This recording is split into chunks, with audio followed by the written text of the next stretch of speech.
कैसे हैं आप? आशा करता हूँ आप सभी लोग अच्छे होंगे।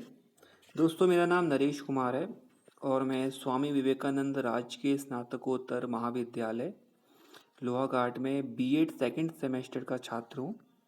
और मैं और मैं आज आपके सामने एक टॉपिक लेके आया हूँ जो भारत का भूगोल से संबंधित है और ये काफ़ी इम्पोर्टेंट टॉपिक है। तो इसके बारे में हम थोड़ा विस्तार से चर्चा करेंगे और समय विलंब किए हुए हम आगे बढ़ते हैं। पहले दोस्तों हम इसकी सामान्य से जानकारी प्राप्त कर लेते हैं, जैसे कि भारत उत्तरी गोलार्ध में 8 डिग्री 4 मिनट से लेकर 37 डिग्री 6 मिनट उत्तरी अक्षांश और 68 डिग्री 7 मिनट से 97 डिग्री 25 मिनट पूर्वी देशांतर के बीच स्थित है। संपूर्ण भारत का अक्षांशीय विस्तार 6 डिग्री 4 मिनट से 37 डिग्री 6 मिनट उत्तरी अक्षांश के मध्य है। भारत का सबसे दक्षिणी बिंदु इंदिरा पॉइंट है जो निकोबार द्वीप में स्थित है। पहले इसका जो नाम था वो पिग्मलियन पॉइंट था और भूमध्य रेखा से ये 876 किलोमीटर दूर है। और आगे बात करें तो इसमें उत्तरी बिंदु जो है वो इंदिरा कॉल है जो जम्मू एंड कश्मीर में स्थित है और पश्चिमी बिंदु है सरक्रीक जो गुजरात में स्थित है और पूर्वी बिंदु की बात करें तो ये किबुतु है जो अरुणाचल प्रदेश में स्थित है। दोस्तों थोड़ा आगे बढ़ते हैं हम। अब भारत के क्षेत्रफल के बारे में बात कर लेते हैं।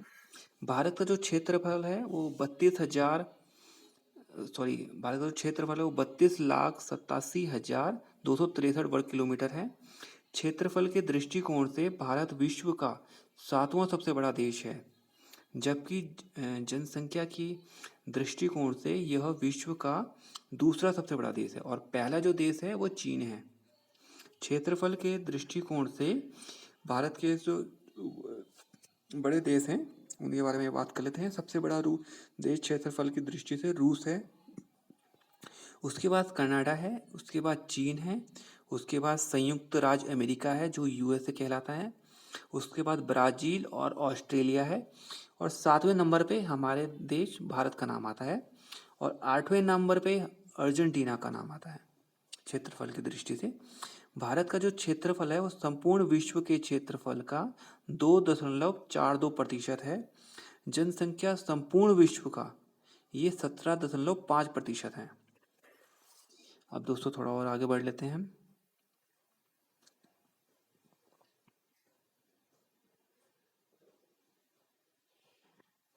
अब हम इसके भारत की स्थल सीमा के बारे में बात कर लेते हैं। भारत के जो उत्तर की दक्षिण भारत का जो उत्तर से दक्षिण में स्थित है उसकी जो लंबाई है वो 3,214 किलोमीटर है। यानी कि आप लद्दाख से बात करें तो नीचे चेन्नई तक 3,214 किलोमीटर की लंबाई है।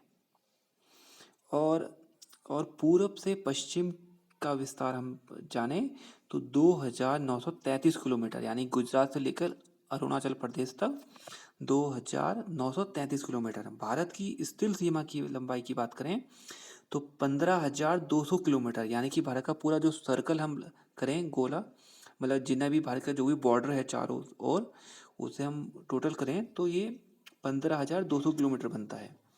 इसके तटीय भाग की लंबाई 7,516.6 किलोमीटर है, यानी कि हम गुजरात से जम्मू कश्मीर लद्दाख से होते हुए अरुणाचल प्रदेश तक पूरा ऐसा बॉर्डर कवर करें और पश्चिम बंगाल तक पहुँचे तो जो भी ऊपर का पूरा जो बॉर्डर है इसका ये 7,516.6 किलोमीटर है।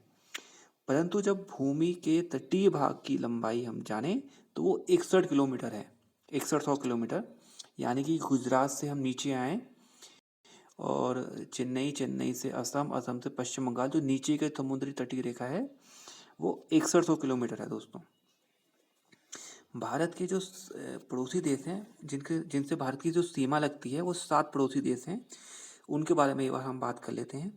पहला है बांग्लादेश, जिसकी सीमा भारत से 4,096.7 किलोमीटर लगती है और बांग्लादेश की जो सबसे लंबी सीमा साझा करता है भारत का जो राज्य है वो पश्चिम बंगाल है, उसके बाद असम, मेघालय, मिजोरम और त्रिपुरा आते हैं। बांग्लादेश के बाद आता है चीन। चीन की सीमा भारत के 3,488 किलोमीटर लगती है। और चीन से जो सबसे लंबी सीमा साझा करता है भारत का, वो है अरुणाचल प्रदेश।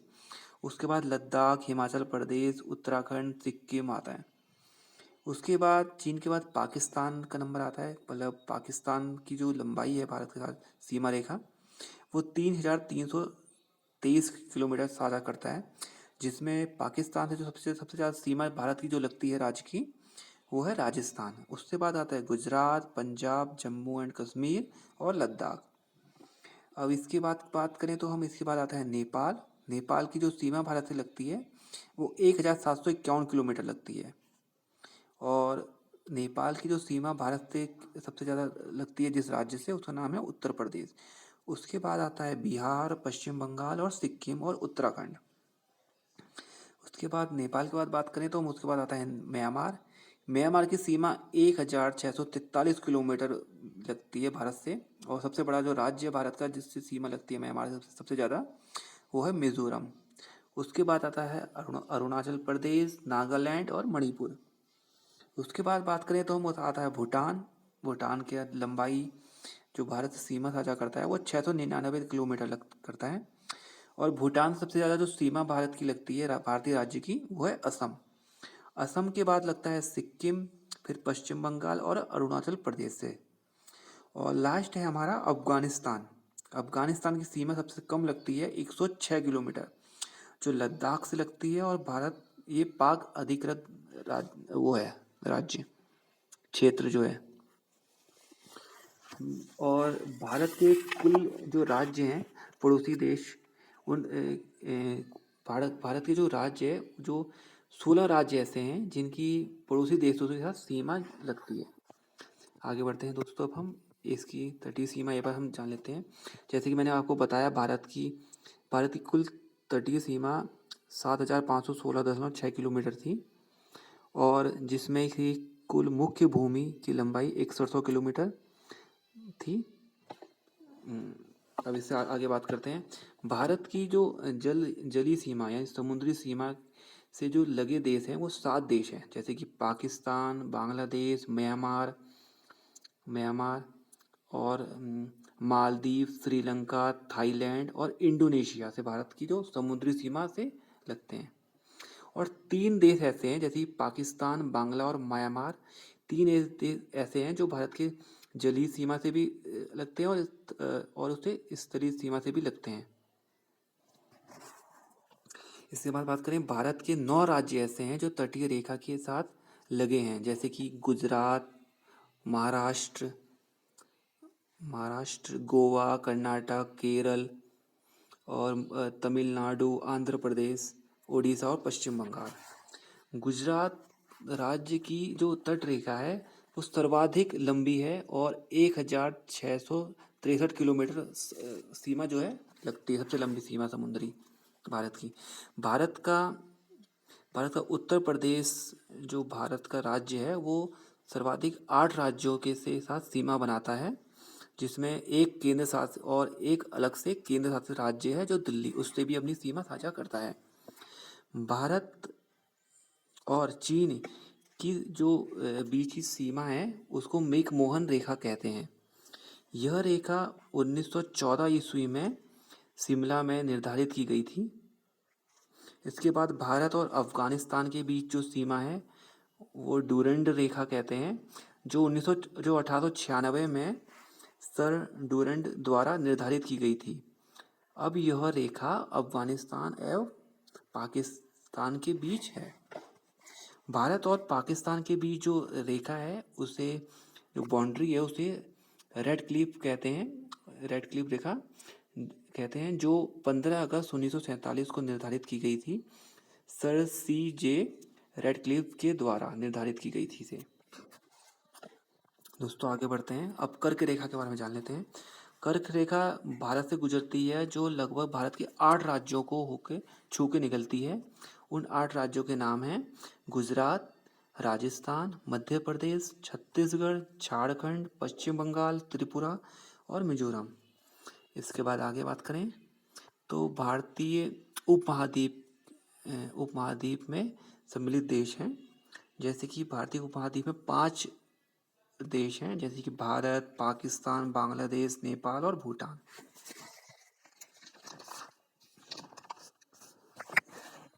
अब दोस्त थोड़ा और देखें तो इसमें मैं एक दोस्तों संकोश नदी करके है, जो असम और अरुणाचल प्रदेश के बीच सीमा बनाती है। और यांगयाप करके एक दर्रा है, दर्रे के पास ब्रह्मपुत्र नदी जो है, जो भारत में प्रवेश करती है। और लद्दाख में स्थित काराकोरम दर्रा भारत का सबसे ऊंचा दर्रा है, जो 5,624 किलोमीटर है। यहाँ से चीन को जाने वाली एक सड़क भी बनाई गई है दोस्तों। तो दोस्तों आपको हमारा जो टॉपिक क्लियर होता है, तो आशा करता हूँ दोस्तों आप सबको ये हमारा टॉपिक अच्छा लगा होगा। और तो आज हमने आपसे साथ भारत के भूगोल के बारे में बात करी। तो हमने आपसे आज जाना भारत के जो है सामान्य से भूगोल के बारे में सामान्य से जानकारी हमने हासिल की। उसके बाद भारत का क्षेत्रफल के बारे में बात की। उसके बाद हमने भारत की स्थलीय सीमा के बारे में बात की। उसके बाद तटीय रेखा के बारे में, समुद्री देश जो साझा करते हैं उनके बारे में बात की हमने। उसके बाद कर्क रेखा के बारे में बात की हमने, कौन भारत से गुजरती है, कौन से राज्य से लगती है। और दोस्तों उसके बाद हमने भारतीय उपमहाद्वीप के बारे में जाना कि कौन से देश हैं और कौन से देश हैं। तो दोस्तों आशा करता हूँ आप सबको हमारी वीडियो अच्छी लगी होगी।